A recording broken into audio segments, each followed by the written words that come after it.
Well, hello there, my friends. How are you doing today? Good, I hope. Great, even. That'd be awesome. So, I recently decided that it would be fun to have a couple of different long running series on here. And by long running series, I mean like playthroughs of games.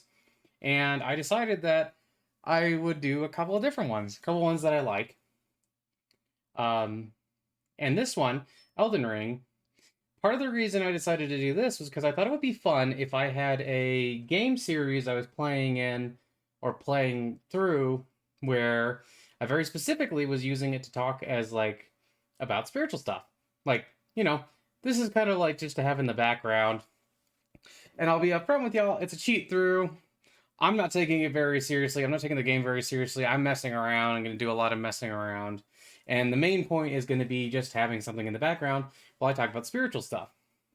And I'm pretty into that idea. Look at how excited I am.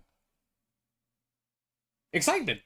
Anyway, so today we're going to make a new character, and while I'm making a new character and we're running through some of the beginning parts, I'm going to talk a little bit about the nature of God, as well as a few other things, because recently I've been doing a lot of reading and a lot of listening to books and a lot of praying, although I'm always doing a lot of praying.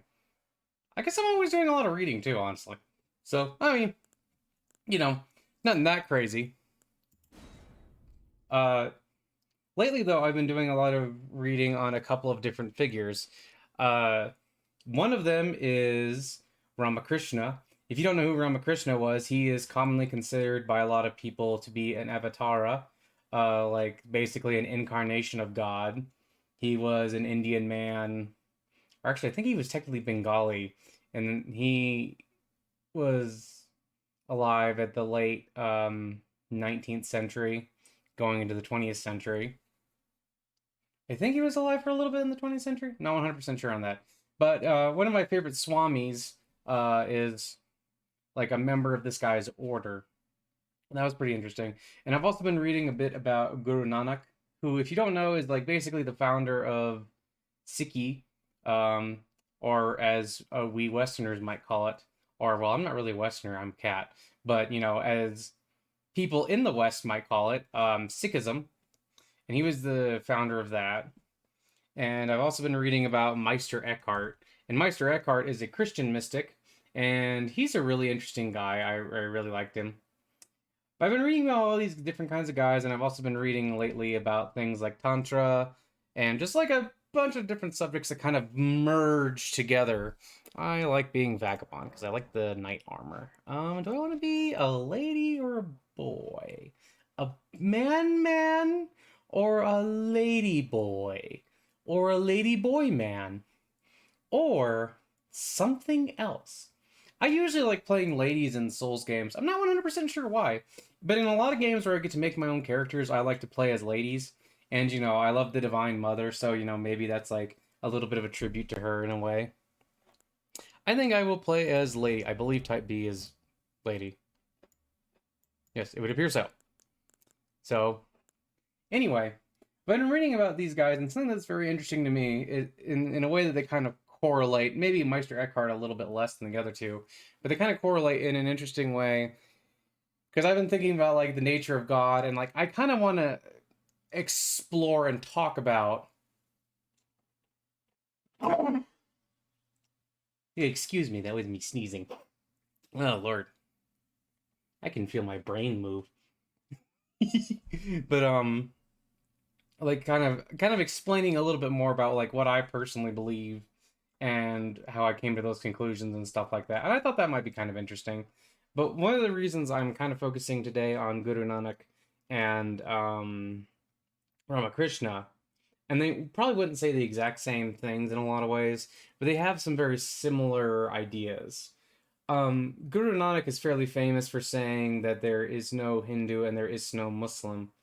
Uh, Guru Nanak was alive in the 16th century in India, and he grew up in an environment where his family were like I believe they were Brahmins, but they were a Hindu family, and or they followed Sanatana Dharma, and then he had friends who were like Sufis and all kinds of different other stuff. And he had this mystical encounter or this kind of mystical experience, and he ended up going to the river, coming out 3 days later, and like I believe one of his first pronouncements was, "There is no Hindu, there is no Muslim," and I'm inclined to agree with that.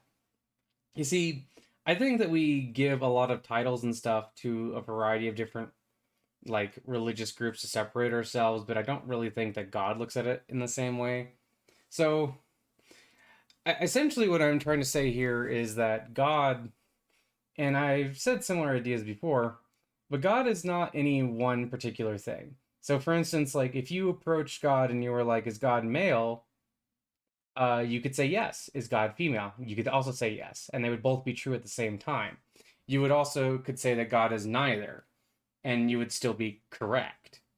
And it's also like, is God personal or impersonal? And you can come to God in both ways. God will approach us in a wide variety of ways, and one of the things we need to think about is that we need to be open to how other people pursue God. And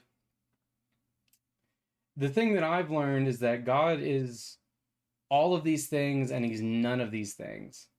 She is, all of these manifestations that we see. She's Mother Kali, she's Surya, she's Krishna, she's Christ, she's um the burning bush of Moses. She's all of these things and none of them at the same time. And that's part of the glory of God, is how you know it's both everything and nothing. And like the Tao Te Ching says, the Tao that can be named is not the eternal Tao. And I think that's actually a really good way of describing it. It is completely and totally beyond all of these things, but because of our limited understanding and our limited perspective, we can approach it through any of these various ways. So that's why, despite God being truly beyond all these forms and within everything, if we approach God as, like, say you're a Christian, you approach God as Christ or this figure of Christ, it still works. And you can still achieve spiritual advancement. So that's what I mean when I say that. Like, I think that's very interesting. And I think a lot of us are just going to have to approach it in different ways. You're going to find that there are different ways that work for different people. And the way I like to look at it is that God is not particularly concerned with any individual action or any individual belief. The metaphor I've come up with that I think works pretty well is, essentially, we are all like satellite dishes, and our individual actions are helping us tune our satellite dish more towards God and towards peace, or more away from it, depending on how we're doing our actions. This is why it's like, it's not like an individual action is going to damn you forever, or an individual belief will damn you forever. Our lives are these long series of actions, and if you believe in multiple lives, then our multiple lives are these long, even longer series of actions that tune us one way or tune us another way. And it's not like, if you do some things that would tune you away from God, it doesn't immediately um like, it's not like you're immediately damned and you have time to tune it back. And the thing that's interesting about this too, to me, is that I think that there are, for instance, actions that are, generally speaking, if we're talking about karma, or even if we're just talking about good or right and wrong, there are actions that are generally better than others. And it's less about, like, say, an individual action being right or wrong. It's more about, what results do you want to get. So, say for instance, if you want to party all the time and like engage in like the world, you can do that. And that doesn't immediately make you a bad person. You know, like if you want to go out every day and do that sort of thing, if you want to get drunk all the time, or if you want to participate and do any kind of drug, or if you want to, fuck around with all kinds of people, you want to suck some dick in the street, whatever, man. You can do that, and that does none of those actions make you a bad person. What I would say is that a lot of these actions are kind of inherently dissatisfying. and that tuning towards God, or, heck, we don't even have to say God per se, turning towards the ultimate reality, turning towards the ultimate divinity, turning towards the supreme, is infinitely more satisfying. It's not about like, oh, you're doing the right thing or the wrong thing, or you're evil and I need to like slay you or something silly like that. It's much more about these actions mount up over time and lead you towards certain results, which is also kind of the way I view karma. So, and what this also means is that, for instance, if you want to follow a path and you want to stick to that path, like, so let's say you're a Muslim and you want to stick to being a Muslim, you want to stick to like the Orthodox Islamic beliefs and stuff like that, you can do that and it will get you a good result if you're trying for the right reasons. If you're not trying to like be superior to other people, if you're trying to connect with God, you can connect with God doing that. And then, if you're like following the Sanatana Dharma, like if you're like into Advaita Vedanta, you can get to that supreme reality. You can both get the similar or same results. I would also argue that I do think that certain paths are probably better for leading you towards God than others. Certainly, but I don't think that you're evil or necessarily speaking wrong for not wanting that same result. Like the result I want is I want to connect to God. I want to connect to the Divine Mother, in all the ways I possibly can. I want to be a person that I think is a good person, a person that I think elevates people and tries to elevate things around me as opposed to, just indulging in pleasures. And don't get me wrong, it's not like I don't ever indulge in pleasures, but I try to incorporate as much of that as I possibly can towards still loving God. And that's another thing I want to say is I think that the tantric people are right in that there are different kinds of ways of doing this, right? You can be a renunciant, like you can renounce all worldly pleasure, completely give it up, and you can try to use that as your method to achieve this, like to achieve getting closer to the divine. Or you can take your worldly pleasures and you can turn them towards God. So, for instance, like this video game, for instance, like, oh no, the lady. Anyway, like you can like say, oh yeah, I like this, I like looking at the lady and stuff like that. But you can play this video game and use it in a sense to get closer to God. You can, in a sense, dedicate the actions you do in this video game towards God. And you might say that, well, that's silly, but you can really take almost any of your actions and turn them that way. God is like this ultimate attractor and this ultimate, the ultimate love, and is so full of love. It's like God will accept a rather wide variety of ways getting closer.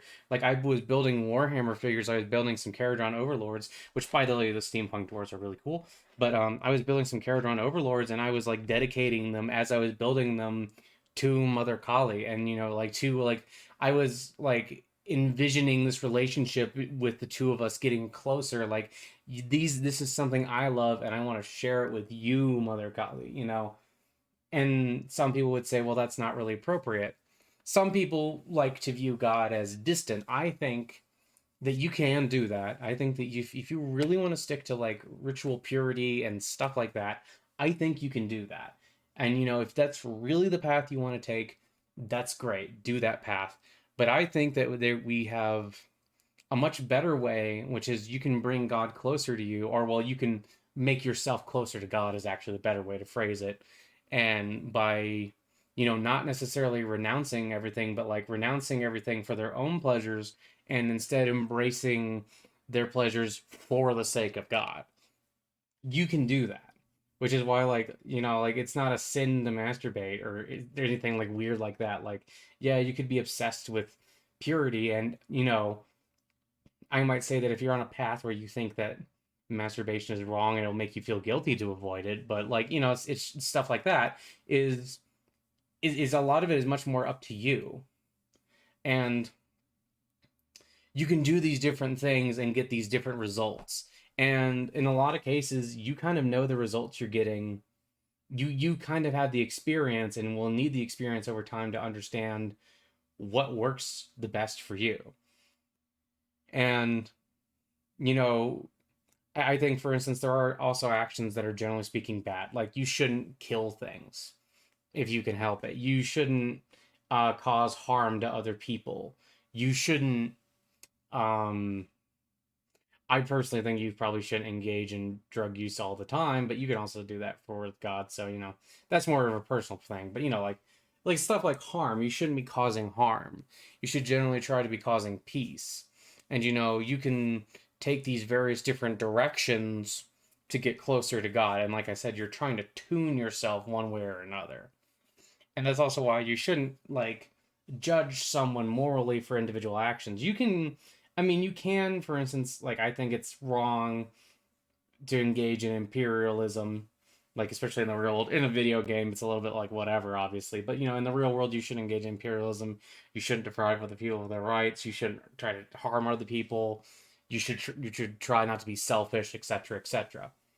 There are things you can do that are better for you and the world, and that's another thing too, is you could be in a lot of ways completely and totally selfish and still be a good person. You can be completely totally selfish, like saying, like, I don't get mad at other people, not for them, or not for, like, say, a connection to God. I don't get mad at people for my own sake. You can do that too.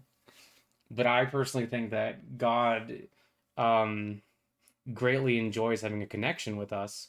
And I've had a lot. The more I've connected with God, the better my life's been. Just more satisfying in general. Like, even just like little silly things become more satisfying. And the more I've like tuned into this, it's just like you can laugh at a lot of things that used to make you mad. And don't get me wrong, it's not like I never ever get mad, and it's not like I never ever do things or say things that I wish I didn't say or didn't feel. And it's not like I've never ever like caught myself thinking things that are wrong. And sometimes I say things that I probably shouldn't. I'm not saying I'm perfect. I'm just saying that the more I've tuned my life towards trying to connect to God, the more useful it's been. And I think that this can also be things like, if you want to engage in rituals, rituals can be great. But you also should understand that if you're trying to do something like I am, like really connecting with God, you can't just do the rituals.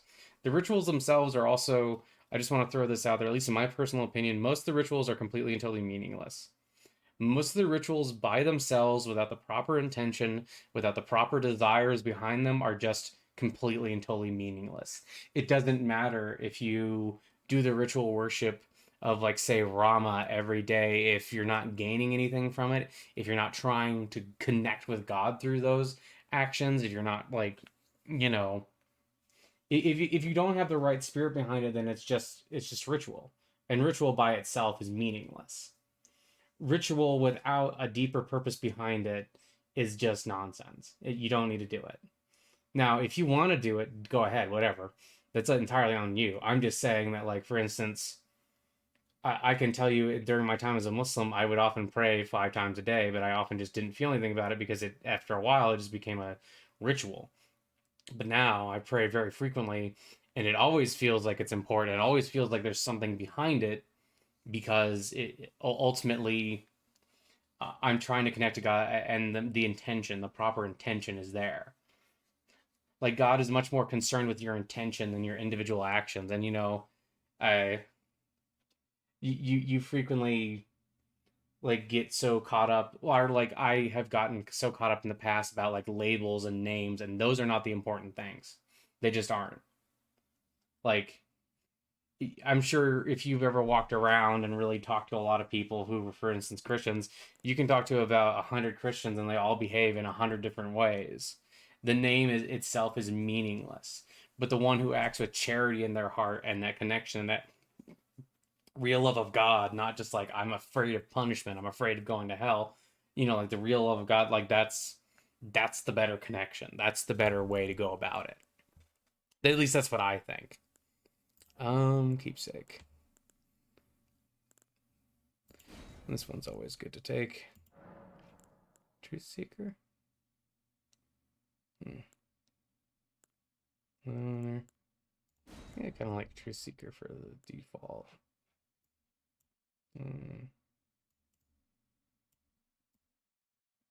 Interesting. Yeah, let's get in a little bit more detailed appearance. But yeah, so it, it's interesting too because one of the nice things about the age in which we live now is that it's easier than ever to learn about multiple different paths and to find what works for you. And I am personally not sticking to one particular path. I am taking bits from all kinds of different areas. I mean, I sit zazen, a very particular type of meditation, or like just sitting meditation. But I also do like various other kinds of meditation, like meditation where you focus on like one of the aspects of God, stuff like that. But there's also it looks like you just dunked your head in water. But like and engaging in a variety of practices from a variety of paths because that is just personally what I've found. I like this one well enough, but there was another one I was just looking at that I kind of liked as well. Kind of like this, but I think eh, eh, I think I like that. Yeah, I like the ponytail. It's pretty. Um, these things can really be beneficial. Like, and part of the reason I was thinking about Ramakrishna is because Ramakrishna kind of, in a way, embodied all these different paths, like the tantric path, and as well I said path weird there, path. The tantric path, Advaita Vedanta. He did Christian practices, he did Sufi practices, etc., etc., etc. I think that you will often get better results if you find what works for you. And I think that sometimes, though, you still need to embrace things that might be uncomfortable. Like Zazen, for instance, can bring up uncomfortable stuff during your meditation, but that doesn't mean you should abandon Zazen. They all have their purposes, and you can kind of tweak it to get where you want. Now, what makes this harder, too, though, is that um, you might want to get a guru, and but if you're really branching out into all these different paths, it gets a little bit harder to really get like a singular guru because now you're, oh my. uh, let's see here. None of these are things I'm just gonna back. Like finding a guru who will teach you about this one individual path is way easier because the guru usually sticks to one individual path. And so there can be some challenges in that. However, where's the one that just says okay? Oh, there we go. But so that can be difficult, and I think you should consider.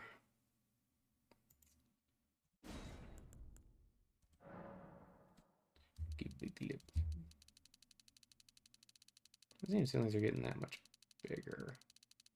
A little. Okay, yeah, a little bit. Go for like there.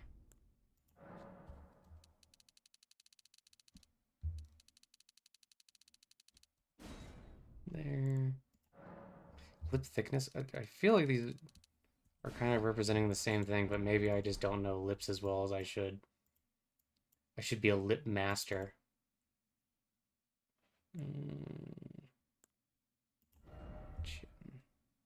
But yeah, I mean, so there are disadvantages to being like on an eclectic path, but you can also just get multiple gurus who teach you different things. And in a lot of cases, especially in the West, if you kind of explain this to them, I'm sure they're not going to be that upset about you trying different paths. Some gurus, like in more traditional settings, might be a little bit more like, no, you should just do this. And don't get me wrong, depending on how you approach this, if you go to too many different paths at once, it can actually slow down spiritual progression from what I've seen. I've just happened to be pretty lucky in finding the right combinations and being able to identify when I think I'm just not really. getting what I want to get out of um, a path. Go for jaw.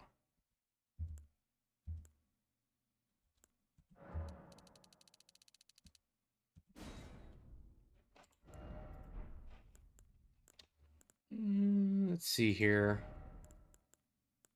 Nice, nice. Just bump just a little bit. Yeah.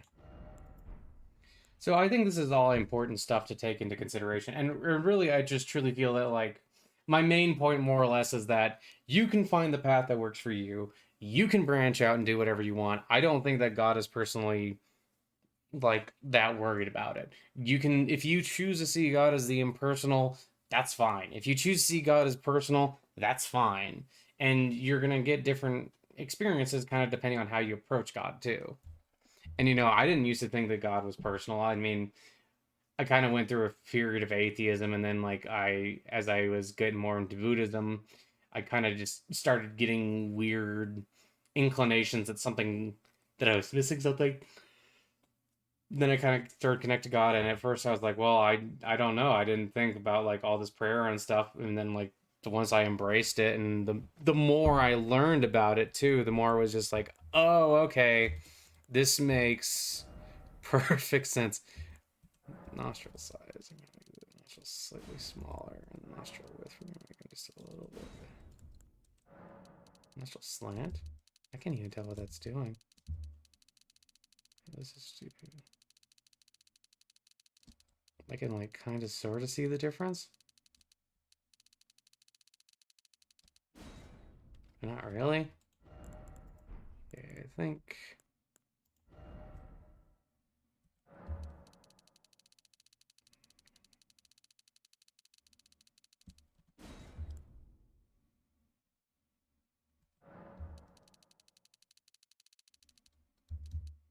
Yeah, that's about where I want it.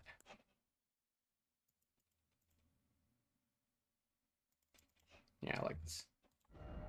Might make her a little bit, just a little bit lighter with the skin color. Cosmetics, eyeliner. Just a little bit more there. I don't really want her to look like she wears a bunch of makeup. Wait, now let's do this, and let's go.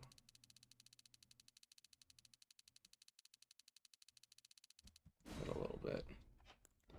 Yeah, and I mean, just like I also think that like even if you're like really like Mahakali is definitely my Ishitavada. She is the way I tend to view God, but that doesn't stop me from praying to like Krishna, which I think they're the same deity. I also don't think any of these deities are like above one another or anything like that.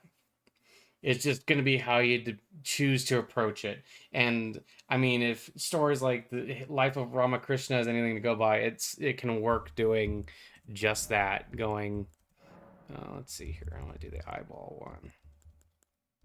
This one. We're going to change that color. I think we're going to go for something like that. Then we're going to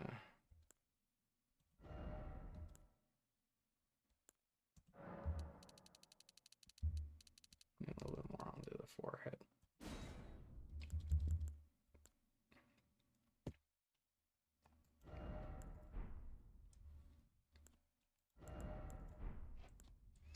Yeah, that's the only other thing I want to do is I want to make her just a little bit lighter skinned, I think. Actually, maybe darker skinned. Darker skin looks pretty good there, don't you think? Kind of like that. I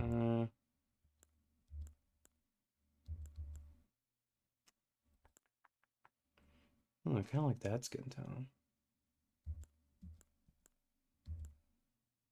Can I get that? Like,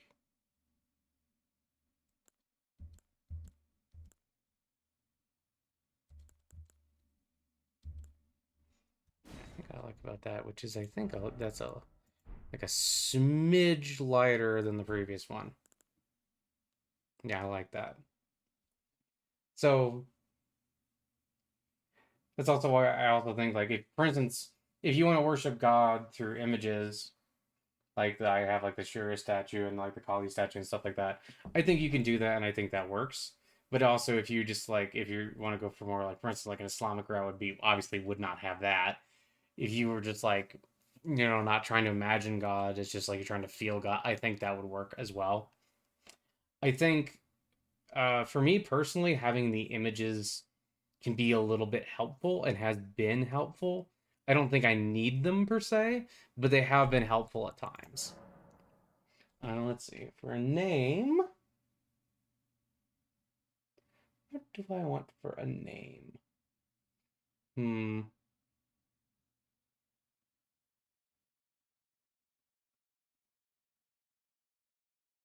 I kind of want to do like Claire, but Ronnie. But Ronnie's the name of the witch lady, so maybe not that. Hmm. Hmm. Hmm. Hmm. Hmm. Let's see here. Hmm.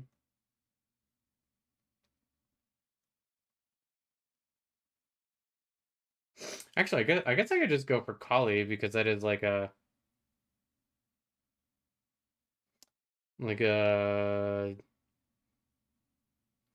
common thing is to like name your children after like the gods. I'm kind of considering doing that. It's kind of funny. My dog's name is Callie, but it's spelled obviously it's spelled different, and I didn't name her that, and it was a name before I even really started getting into Kali worship, which I think is kind of funny. Here, I'm gonna name her after Kali because why not? All right.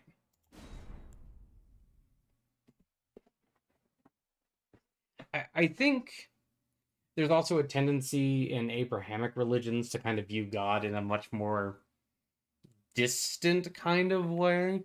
Not necessarily always, but it does seem to me like when I compare reading like Christian or just general Abrahamic scriptures or Islamic scriptures, whatever, versus like reading like Dharmic scriptures and stuff like that, I do tend to notice that there is like this there's like a constant distance, and it's much more about like fear and like you know getting like there's a certain degree of separation there, which you can get that in some of the dharmic teachings. It's not like that's completely and totally absent, but I do find that I don't know, I don't find that that approach is as useful for me, but I could also kind of see like why it would be useful for somebody.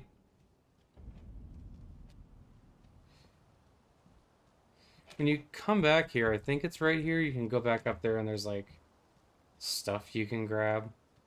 I think it's like a ring. I don't think there's anything over here on the start. Isn't this cool up here? Ooh, beautiful tree. That's another thing. I don't necessarily think that you need to like another thing definitely is that you don't need to like worship God in like a church or like temple or anything like that. Like God is present everywhere. And I mean if you really want to like go on like pilgrimage or something like that, you can do that. I just don't think that you need to. Just like I think that um a lot of the ritual and stuff is more to help us than it is like a requirement. And it can help you like form connections, and especially like I think early on in spiritual development, following the rules more closely can be very useful. Uh but I also just think that it's important to remember that none of that is necessary. None of that is stuff that you absolutely have to do. It's stuff that you can do, and it can give you certain results. But I mean, for instance, I think even if I was a Muslim, I'd have a hard time going on Hajj right now because I have very strong feelings about the Saudi Arabian government and the way it treats women and minorities and quite a few different other people. I would have a hard time giving them money, and it's like, well, Hajj is important. It's like, well, yeah, is Hajj as important as like going to God with your heart? And I'm gonna say, big old fat old no, it's not as important as that. And like the Hajj is a ritual, it can be useful, but it's not the thing, you know. I think I still have the stealth on because for this beginning part here, I'm just kind of gonna run around. I just kind of want to take a little bit of a look at this guy. I mean, they have like it's like a very interesting kind of weird model. It has like vaguely insectoid things going on here. He's got lumps on his butt. That's weird. Um, this guy actually has like a pretty haircut. That's like a big head though. Kind of also interesting because I think if you look like right there, that's very clearly like a bird wing that they've just kind of attached there. And there's like all these kind of like I feel like if you were constructing this, doesn't it feel like they're kind of just like slapdash and stuff together? Like yeah, it's kind of creepy, but at the same time, like if you were a dude who was like trying to create like big servants that could kill people for you, I mean this would work certainly, right? But like, doesn't it kind of feel like I have 100,000? Oh, I know why I have 100,000 runes. It's like what the heck? Why do I have so many runes? I think it just like starts because I was messing around with the runes earlier. But yeah, I mean this is an interesting design and I like it well enough. If you kill this guy, I don't know if you ever have, but if you actually manage to kill this guy, you get this shield and this sword, which I'm going to be perfectly honest, I don't even think are really that great. Oh, I thought I had on the one hit kill. Turns out I did not. I'm probably gonna die here now because I was not ready to even block against the scream. Excuse me. Oh, there it is. But yeah, no, if you kill that guy, you can get the his sword and shield, which like I said, I don't think are particularly useful. I mean, I guess it's better than what you start out with, but not like fantastico, you know? Not like fantastico. But it's pretty it's I mean they look kind of nice. So if you're into that, I mean Fashion Souls is always in play.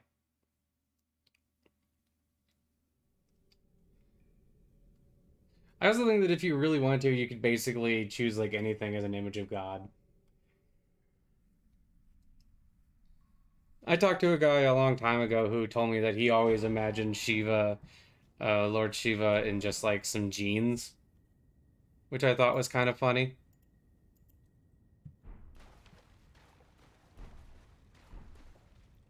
I mean, and you know, he was just like, yeah, this is just kind of how I imagine Shiva and stuff like that, which I thought, yeah, I thought that was pretty funny. If you go down there, that's just the tutorial part that just tells you like how the basic stuff of how to start. I don't need to do that.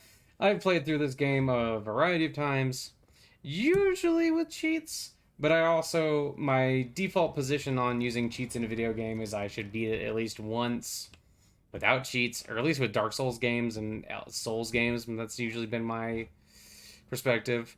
One of the only ones I didn't keep that rule with was Sekiro, but that's just because I was getting kind of like, well, I wasn't having a ton of fun when I first trying through Sekiro. I'm probably gonna try it again now with cheats. Because originally when I played, I didn't do any cheats. I just kind of got to a point where I'm just like, I don't really fucking feel like continuing on. Which that was like the first Souls game where I was just like, just not really feeling it. Now maybe that's just me because I know a lot of people really enjoyed that one, but I was not feeling it. Touch this. Grace for right now. We're gonna go up there and then I might come back down here and just turn on the cheat and just run through and grab that one talisman. Actually, yeah, I guess I can just this. I'm kind of curious about this because I have the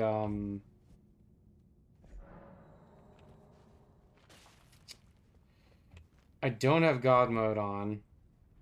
So I don't think I should be able to just walk through this thing.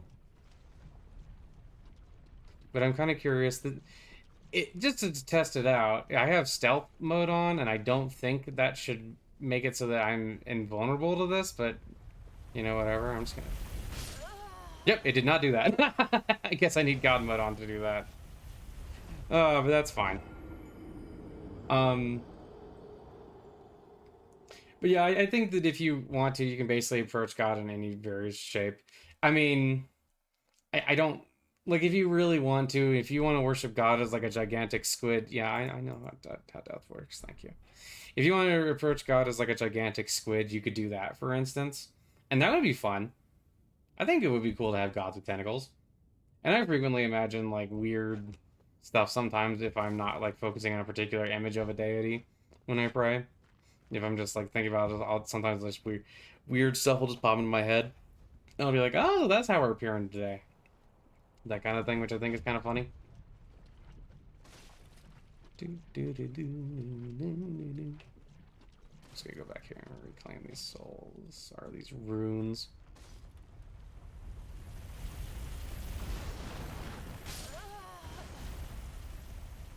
I was a little bit closer than I needed to be. Oh, and never mind. I don't really need to go back there and reclaim those. It doesn't matter. I'm just gonna give myself runes later anyway. Oh man, it's actually been a little while since I played Elden Ring for more than like just making a video. So, but yeah, no. I think that I mean, for instance, if you really wanted to, if there's like a particular image of like a god in a video game, and you decided that you really like that image and you wanted to use that as your image of god, I think you could. I think um there are maybe reasons not to do that specifically, but I also think that once again that's just going to be like a personal thing for each individual person to figure out like how they in particular wish to view and engage with God. Just like I think like if you want to go to church you can. I don't think that's going to make it like not work. And if you find that worship in groups helps you connect to God, or you feel like it helps you connect to God, that's great. Be careful of what those groups teach, because sometimes they can also be misleading and not necessarily always the healthiest. So you should always try to be as independent minded as you possibly can. But I think that that kind of stuff is interesting and can be useful. For me personally, I don't really get very much out of group worship. For instance, like going to churches and stuff, like for services, I personally just find not very useful. I find that like meditation and quiet is probably the most useful for me, and sometimes like bhajans. I'm not 100% sure what you say. I'm sorry, I'm not Indian. I don't know all the Hindi words. Or I don't know if that word's even Hindi, but like devotional songs and stuff like that are very useful for me, and especially if I'm like I usually play on controller. I'm not actually 100% sure how to stealth. I mean, I should probably get my controller out. Actually, I'm not going to play this much longer. First video has already gone on for a while. So I'm going to get to the church here and kind of finish my point. But yeah, I personally find like quiet and solitude is much more helpful for me, especially when I'm trying to connect to the divine, than like loud noises and or like like singing and stuff in groups. It just does not do very much for me. Yes, thank you. I know. Wait, I think can I turn those off? I think I can turn those off. But like I don't find those anywhere near as useful. I do like going to churches or like mosques and stuff like that, but if I can be in there alone or just like in the quiet or like visiting like saints and stuff like that, that can be very helpful for me.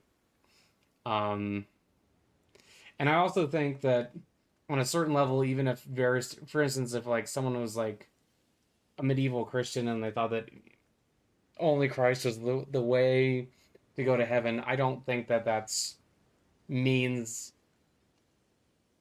that they were correct. I think in a lot of ways we're going to be bound by the culture around us, and God will approach us in ways that are often familiar to the culture around us. But one of the nice things, for instance, about today is we can see a wide variety of how cultures work, and we can be open minded and embrace various different methods. But yeah, I just wanted to share all those thoughts about like God with you, and this is going to be part one of a playthrough, a cheat through, if you will, of Elden Ring, where I just talk about spiritual stuff and mess around with a lot of like different cheats and get different equipment and try out different builds. I'm probably gonna get like some really powerful magic and just mess around with it, or some really powerful cleric spells and just kind of mess around with them. And oh, for those of you wondering, Wii mod is just will get you the basic stuff. Will get you like God mode and all that different stuff. I think you have to pay for it to be able to use it. The other thing is because we're cheating, we're going to be offline the entire time because we don't want to like have somebody invade us thinking they're going to get a fair invasion and then just like, oh, I have God mode on, tap, you're dead. We don't want to do that. And in general, I don't think you should cheat with people online. I think if you want to mess around with cheats, these that can be a lot of fun, but you shouldn't mess with other people's game experience and stuff like that. I think that's a general rule that we should all follow if we want to mess around with cheats. Anyway, I hope you enjoyed the video and I hope you enjoyed listening to me talk for way too long, even though it wasn't long enough, actually. I should talk more. But for right now, this is where we're going to call it. I hope you all have a wonderful day and a blessed day. And if you're not having a great day, well, I hope it gets better. Thanks. Bye.